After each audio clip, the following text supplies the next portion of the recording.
Noreen here with a new episode of What's for Dinner. And tonight I'm going to make something using some of the canned beef chunks that we previously canned on Sunday. Tonight is Tuesday. And we're going to make a beef ragout. Normally I make this recipe with leftover pot roast or shredded beef. But tonight we're going to go ahead and use these beef chunks because it's the perfect application for them. So let's see what goes in here. I'm going to go ahead and use 2 pints of my canned beef chunks, and yes, we're going to remove that fat. I'm going to use 2 jars of the pasta sauce that I have in the pantry right now. These were on sale last week, buy one get one free, so that's what we're going to go with. One is tomato basil, one is mushroom and garlic. I'm going to use a ½ pound of cremini mushrooms that are sliced. 1 small 4-ounce can of these are Kalamata olive slices in a can. Normally I don't prefer to buy them in a can, but I went to Walmart tonight and they don't have them fresh. I have another grocery store locally that has an olive bar. I usually get a handful there and chop them up myself. We're going to use about 2 tablespoons of capers. You can chop them or leave them whole. I'm just going to toss them in. I've got 3 to 4 cloves of garlic that are finely minced. I've got 1/4 cup of chopped roasted red peppers. And I've got 1 medium onion that's been chopped. And I've got water on to boil for my rigatoni. And we shall proceed. In my pan over here, heating up, I have about 2 tablespoons of olive oil. And I'm going to go ahead and toss my onions in there. And obviously, I just turned it on, so we'll let that come up to temp. Alright, our onions are finally deciding they're going to come up to a sizzle.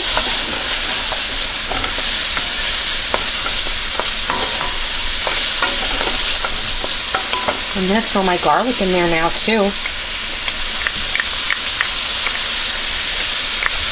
And you know, as I always say with my recipes, this is adaptable to your own taste. Now, I'm going to go and get something and I'm going to put it in here.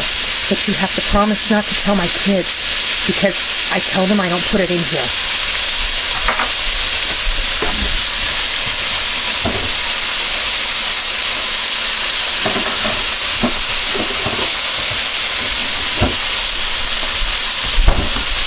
It's this. It's anchovy paste. Don't tell them, because they won't eat it.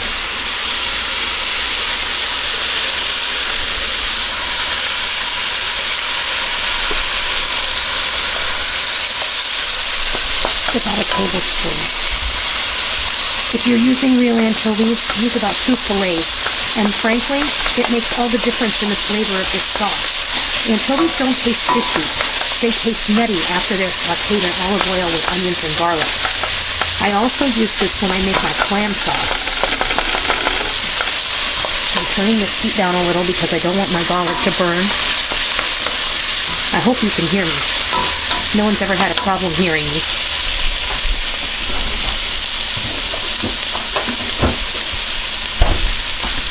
Okay, I'm going to toss my mushrooms in here also.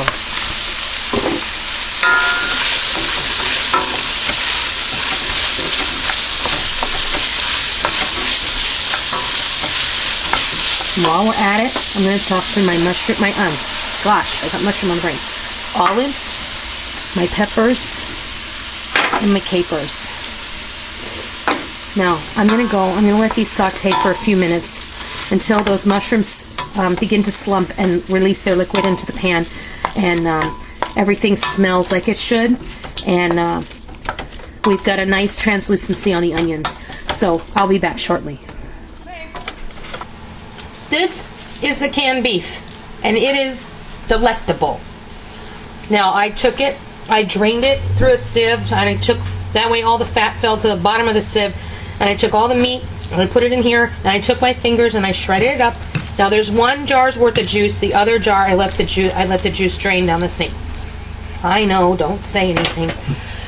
Now we've got our frying pan over here, and all of our vegetables are nicely sauteed. I'm going to toss my meat in here.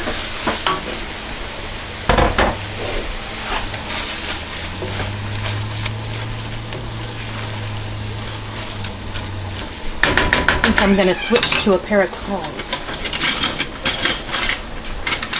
My water is almost ready to boil, So in the time it takes my pasta to cook, my sauce will have time to simmer and all those flavors will be able to blend and dinner will be ready and it will be delicious.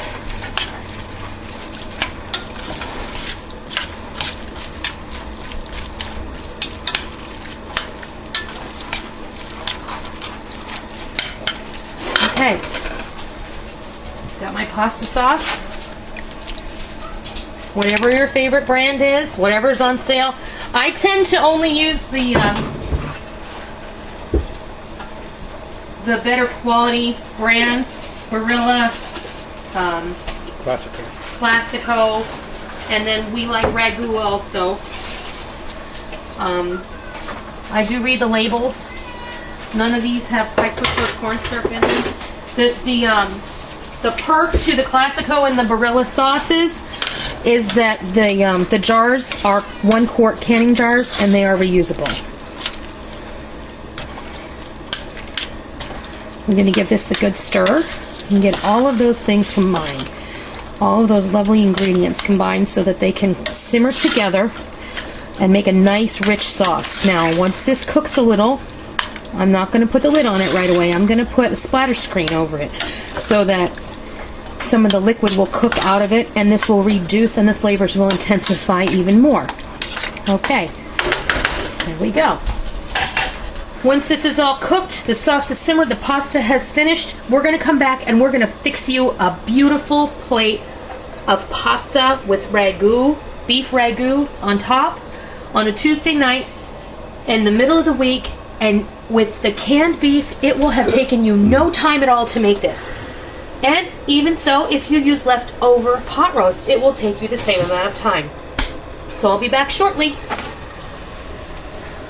We're back. And we have simmered for just about 20 minutes while the pasta cooked. This big pasta takes a little bit of time. And now we are going to fix you a plate of this delicious beef ragout over a rigatoni pasta. And the rigatoni is my favorite pasta to have this sauce over because it's nice and big and the tubes soak up that sauce. And the sauce is nice and thick. This is wonderful sauce. You must give this a try. And we're going to come over here.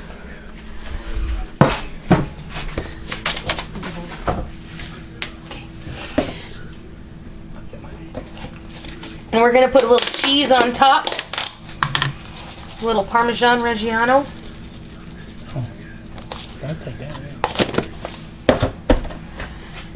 We're going to give it a couple of twists of black pepper. And there you have a meal fit for a king. Made from your food storage and absolutely delicious. So, there you have it. Beef ragout over rigatoni pasta. I hope you try this and I hope you enjoy it. And I hope I've encouraged you to try and can some of your own meat because I am a living example that you should not be afraid. So until next time, I'll see ya.